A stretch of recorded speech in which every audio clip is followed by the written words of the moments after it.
अजी, क्या हमारी गरीबी कभी खत्म नहीं होगी? क्या हमें पूरे जीवन ऐसे ही आधे पेट खाकर व्यतीत करना होगा?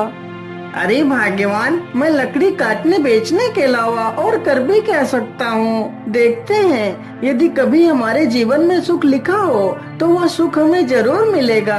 अच्छा भाग्यवान, अब मैं चलता हूँ, मेरा लकड़ियाँ लेने जाने का समय हो गया है। अरे मेरे प्यारे गधे, चलो अब हमारा लकड़ियाँ लाने का समय हो चुका है। इतना कहकर लकड़हारा अपने गधे को लेकर जंगल की तरफ निकल पड़ता है।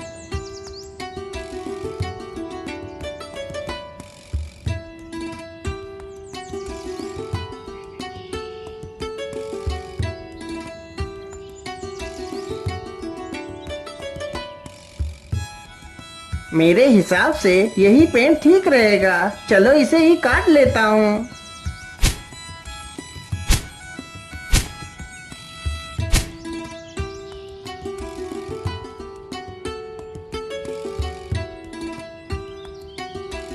लकड़हारा जल्दी से लकड़ियां काट कर अपने गधे पर लाद लेता है और घर की तरफ निकल पड़ता है।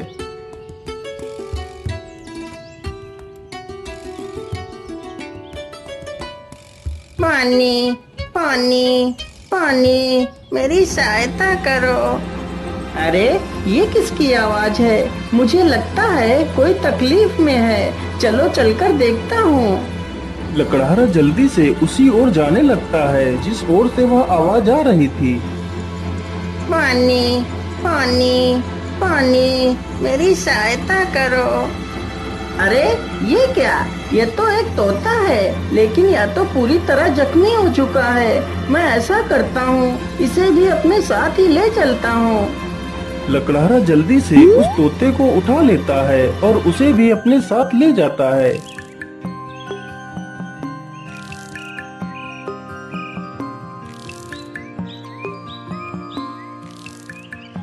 अरे भाग्यवान, तुम जल्दी से हल्दी और चूने का लेप लेकर आओ। मुझे इस तोते के जख्मों पर उस लेप को लगाना है। लकड़हारे की पत्नी तुरंत ही हल्दी और चूने का लेप लेकर आती है। लकड़हारा तुरंत ही उस तोते के जख्मों पर उस लेप को लगाने लगता है। अरे तोता भाई, मैंने तुम्हारे जख्मों पर दवाई लगा दी है, अब तुम जल्दी ही स्वस्थ हो जाओगे। इस प्रकार तोता 1-2 दिनों में ही पूरी तरह स्वस्थ हो जाता है।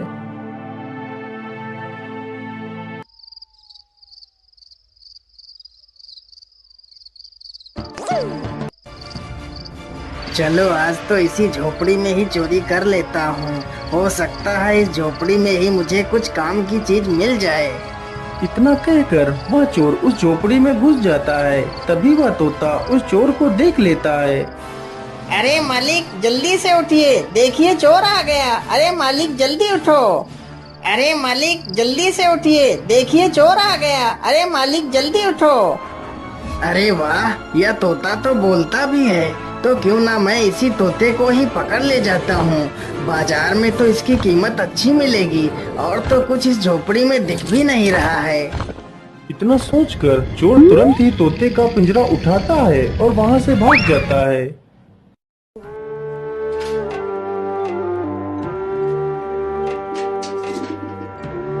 चोर को चलते चलते रात से सुबह हो जाती है। ओहो, मैं तो रात भर चलते चलते कितना थक गया हूँ। चलो ऐसा करता हूँ, थोड़ा इसी पेड़ के नीचे आराम कर लेता हूँ, फिर सोचूंगा इस तोते का क्या करना है। इतना सोचकर चोर उसी पेड़ के नीचे लेटकर सो जाता है। तभी वहां से एक राजा अपने घोड़े पर सवार होकर निकलता है। महाराज मुझे बचा लीजिए, मेरी रक्षा कीजिए महाराज, नहीं तो यह चोर मुझे मार डालेगा। अरे ये कौन है जो मुझे मदद के लिए पुकार रहा है, लेकिन आसपास तो कोई नहीं दिखाई दे रहा है। अरे महाराज, उधर नहीं, इधर नीचे देखिए महाराज, मैं इधर हूँ। महाराज मुझे बचा लीजिए, यह चोर मुझे उठाकर ले जा रहा है। अरे वाह, यह तोता तो बोल भी सकता है। चलो मैं इस तोते को खरीद लेता हूँ। यह तोता मेरी पुत्री को बहुत पसंद आएगा। अरे ओ चोर, चल अब उठ जा। और कितना सोएगा तू? महाराज, मैंने कोई चोरी नहीं की, मुझे कुछ मत करना महाराज। नहीं नहीं, मैं तुम्हें कुछ नहीं करूँगा। तुम यह तोता मुझे दे दो, मैं तुम्हें इसके बदले 100 सोने की मोहरें दूंगा। राजा की यह बात सुनकर चोर बहुत खुश हो जाता है। लेकिन याद रहे, मैं तुम्हें ये मोहरें तभी दूंगा यदि तुम आज से चोरी करना छोड़ दोगे। यदि ऐसा नहीं किया तो मैं तुम्हें कारागार में डाल दूंगा। नहीं नहीं महाराज, मैं आज के बाद कोई चोरी नहीं करूँगा। राजा तुरंत ही उस चोर को 100 सोने की मोहरें दे देता है और तोते का पिंजरा लेकर वहाँ से चला जाता है।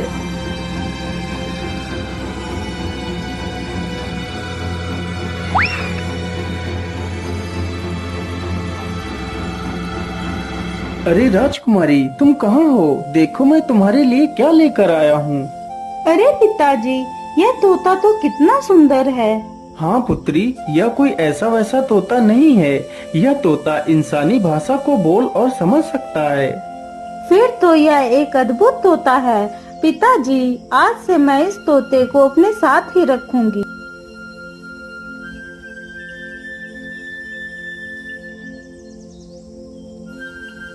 राजकुमारी रोज उस तोते को अच्छे अच्छे पकवान खिलाती, लेकिन तोते को उस लकड़हारे की बहुत ज्यादा याद आती रहती थी।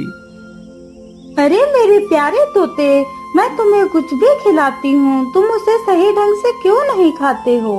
क्या बताऊं राजकुमारी जी, मुझे इस पिंजरे में कैद हुए पूरा 1 महीना हो चुका है। मेरा मन भी आकाश में उड़ने को कर रहा है, लेकिन मैं इस पिंजरे में कैद हूँ। मैं क्या कर सकता हूँ? अच्छा, ऐसी बात है तो फिर चलो मेरे साथ। आज मैं तुम्हें बाहर की सैर करा के लाती हूँ। राजकुमारी तोते को जंगल में ले जाती है और उसे पिंजरे से बाहर निकाल देती है। फिर तोता आसमान में उड़ने लगता है। अरे ये क्या, ये पेड़ इतना चमक क्यों रहा है? क्या यह पेड़ कोई जादुई पेड़ है? अरे राजकुमारी जी, उधर देखिए, यह पेड़ इतना चमक क्यों रहा है? क्या यह कोई जादुई पेड़ है? अरे हाँ, मुझे तो लगता है यह कोई जादुई पेड़ ही है। चलो इसके पास चलते हैं। राजकुमारी तथा वह तोता दोनों उस वृक्ष के पास जाते हैं। राजकुमारी जैसे ही उस वृक्ष को स्पर्श करती है, तभी वह उस वृक्ष में समा जाती है। यह देखकर तोता हैरान हो जाता है। अरे राम राम राम, ये क्या हुआ? राजकुमारी तो पेड़ के अंदर चली गई। मुझे जल्दी से यह खबर राजा को देनी होगी।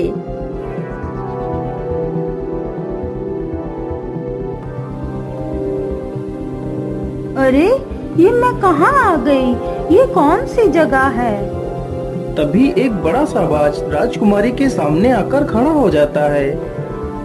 अरे यह बाज तो कितना विशाल है। इतना बड़ा बाज तो मैंने आज तक नहीं देखा। तभी वह बाज राजकुमारी को अपने पंजे में दबाकर उड़ जाता है। अरे दुष्ट बाज, मुझे छोड़ दे। तू मुझे कहाँ ले जा रहा है? वह बाज राजकुमारी को एक गुफा के भीतर ले जाता है, जहाँ एक डायन खड़ी होती है।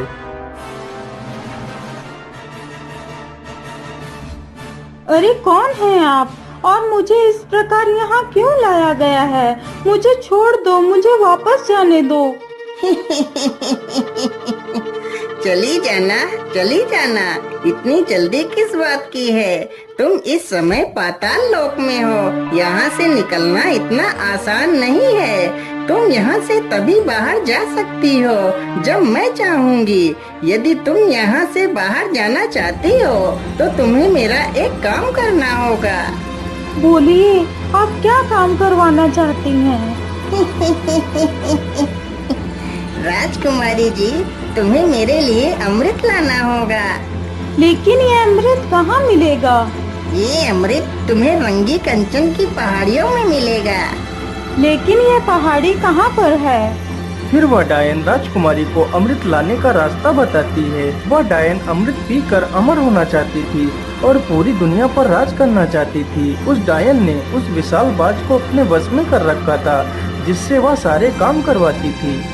डायन की ये सारी बातें सुनकर राजकुमारी वहाँ से अमृत लाने के लिए चल पड़ती है।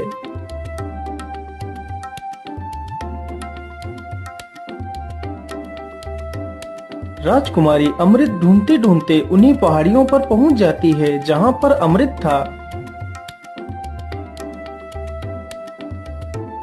मुझे लगता है इसी गुफा में ही अमृत होगा। चलो इसके अंदर चलती हूँ। राजकुमारी जैसे ही गुफा के अंदर प्रवेश करने की कोशिश करती है, तभी एक जहरीला सर्प राजकुमारी को डस लेता है और राजकुमारी की वहीं पर मृत्यु हो जाती है।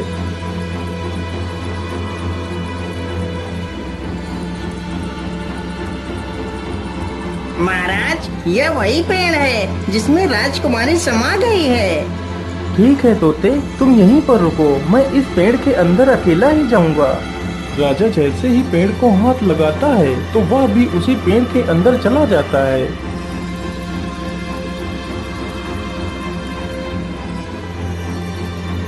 तभी वही बाज फिर से आता है और राजा को भी उठाकर उसी डायन के पास ले जाता है।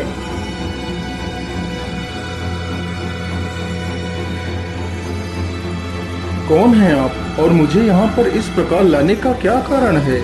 मेरी राजकुमारी कहाँ है? अरे महाराज, आप चिंता ना करिए, आप जल्दी ही अपनी राजकुमारी से मिलेंगे। उससे पहले आपको मेरा एक काम करना होगा। ठीक है डायन, मुझे जल्दी से बताइए, मैं तुम्हारे लिए क्या काम कर सकता हूँ। फिर वह डायन राजा से भी उसी अमृत को लाने की बात कहती है। ठीक है डायन, मैं तुम्हें वह अमृत लाकर दे दूंगा, लेकिन मेरी पुत्री को कुछ नहीं होना चाहिए। इतना कहकर राजा अमृत लाने के लिए चल पड़ता है।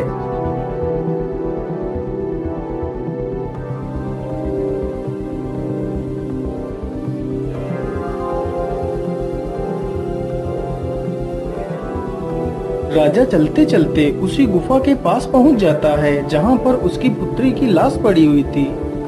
अरे ये क्या, ये तो राजकुमारी पड़ी है, लेकिन मेरी पुत्री को क्या हुआ? हे भगवान, मेरी पुत्री को तो किसी जहरीले सर्प ने डस लिया है। इसका मतलब उस दुष्ट डायन ने मेरी पुत्री से भी वो अमृत लाने को कहा होगा। अब मैं उस डायन को जिंदा नहीं छोड़ूंगा। मुझे लगता है इस गुफा में कोई जहरीला सर्प भी है, मुझे ध्यान से आगे बढ़ना होगा। इतना कहकर राजा राजकुमारी को वहीं पर छोड़कर आगे बढ़ता है। तुम्हारी हिम्मत कैसे हुई इस गुफा में आने की? मैं तुम्हें जिंदा नहीं छोड़ूंगा। सर्प जैसे ही राजा को डसने के लिए आगे बढ़ता है, राजा तुरंत अपनी तलवार से सर्प के 2 टुकड़े कर देता है। दुष्ट, तूने ही मेरी पुत्री को मारा है, मैं भला तुझे जिंदा कैसे छोड़ सकता था? इतना कहकर राजा गुफा में आगे बढ़ता है। राजा जैसे ही आगे बढ़ता है, तभी एक तीर बहुत ही तेज रफ्तार से राजा को छूकर निकल जाता है। तभी राजा अपने कदम पीछे ले लेता है। अरे ये क्या, इस गुफा में तो तीर की वर्षा होने लगी। अब क्या करूं, अमृत तक कैसे पहुंचूं? फिर राजा तीर चलने की प्रक्रिया को ध्यान से देखता है। अरे ये क्या, जब एक तीर इस दिशा से उस तरफ जाता है, तभी दूसरा तीर उस दिशा से इस तरफ आता है। इसका मतलब यदि मैं एक एक कदम आगे बढ़ाऊं तो मैं अमृत तक पहुंच सकता हूं। इस प्रकार राजा अपने बुद्धि के बल पर उस चुनौती को भी पार कर जाता है।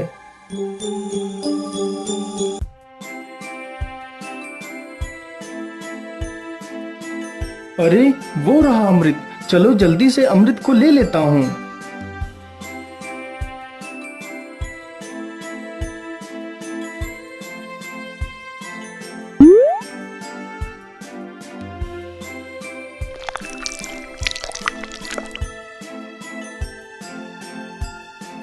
मैं ऐसा करता हूँ, पहले मैं इस अमृत को अपनी पुत्री को पिलाता हूँ।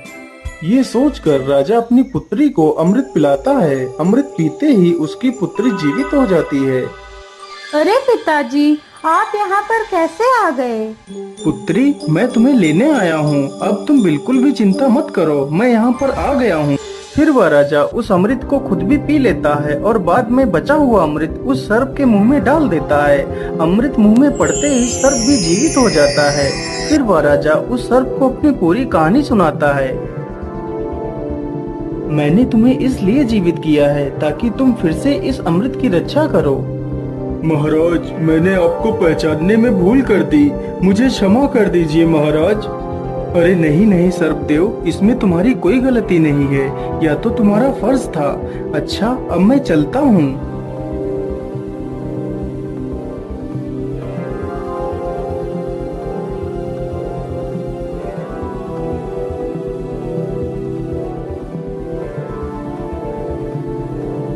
राजा उस बोतल में अमृत के स्थान पर एक तालाब से साधारण जल भर लेता है और डायन के पास पहुंच जाता है। ये लीजिए डायन, मैं तुम्हारे लिए अमृत लेकर आ गया हूँ। अब मुझे बाहर जाने का रास्ता बता दीजिए। अरे वाह राजा, तुम तो कितने बहादुर हो। यह अमृत आज तक कोई नहीं ला सका। जो भी गया वह लौट कर नहीं आया और तुम तो अमृत लेकर आ गए। चलो चलो जल्दी से मुझे यह अमृत दे दो। राजा तुरंत ही उस डायन को वह पानी से भरी हुई बोतल दे देता है। डायन तुरंत ही उस पानी को अमृत समझकर पी जाती है। हे डायन, मैंने आपके कहे अनुसार आपको अमृत लाकर दे दिया। अब मुझे बाहर जाने का मार्ग बता दीजिए। इतनी भी जल्दी क्या है? अब मैं अमर हो चुकी हूँ। अब तुम दोनों यहाँ से कहीं नहीं जाओगे। आज से तुम दोनों भी मेरे गुलाम हो। अरे डायन, ये तो सरासर धोखा है। मुझे यहाँ से जाने का मार्ग बताओ, नहीं तो मैं तुझे मार डालूंगा। अरे मूर्ख राजा, अब मैं अमर हो चुकी हूँ। अब तू मेरा कुछ भी नहीं बिगाड़ सकता। अच्छा ऐसी बात है, तो फिर ये ले मेरे इस तलवार के वार को झेल। इतना कहकर राजा उस डायन के पेट में तलवार घुसा देता है। ये क्या हो गया? मैं तो अमर हो गई थी। इसका मतलब तूने मेरे साथ धोखा किया है। पानी पीकर खुद को अमर समझने वाली उस डायन की मृत्यु हो जाती है। डायन के मरते ही वह बाज आजाद हो जाता है। महाराज आपकी जय हो। आप तो बहुत वीर और बुद्धिमान हैं। आपका बहुत बहुत धन्यवाद महाराज, जो आपने मुझे इस डायन की गुलामी से आजाद करा दिया। हे बाज, क्या तुम यहाँ से बाहर निकलने का रास्ता जानते हो? जी महाराज, आप दोनों हमारी पीठ पर बैठ जाइए, मैं अभी आपको बाहर ले चलता हूँ। दोनों ही बाज की पीठ पर बैठ लेते हैं और बाज उन दोनों को लेकर एक दरवाजे के पास जाता है। महाराज, इसी दरवाजे के बाहर आपकी दुनिया है, यहीं से आप बाहर जा सकते हो महाराज। राजा तथा राजकुमारी दोनों बाज का धन्यवाद करते हैं और उस दरवाजे से बाहर चले जाते हैं।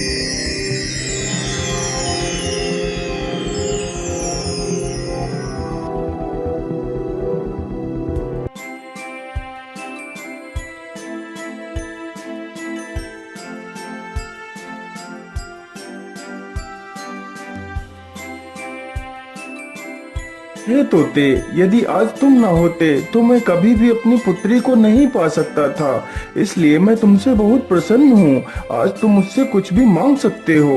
महाराज, यदि आप मुझे कुछ देना ही चाहते हैं तो मुझे 1000 सोने की मोहरें देकर आजाद कर दीजिए। राजा ने ऐसा ही किया। तोते को 1000 स्वर्ण मुद्राएं देकर उसे विदा कर दिया। तोता वहाँ से उड़कर सीधा उसी लकड़हारे के पास पहुँच जाता है। मालिक देखिए, मैं आ गया और आपके लिए कुछ उपहार भी लेकर आया हूँ। लकड़हारा जैसे ही उस पोटली को खोलकर देखता है तो उसमें ढेर सारे सोने के सिक्के देखकर वो बहुत खुश हो जाता है और फिर वे तीनों मिलकर खुशी खुशी अपना जीवन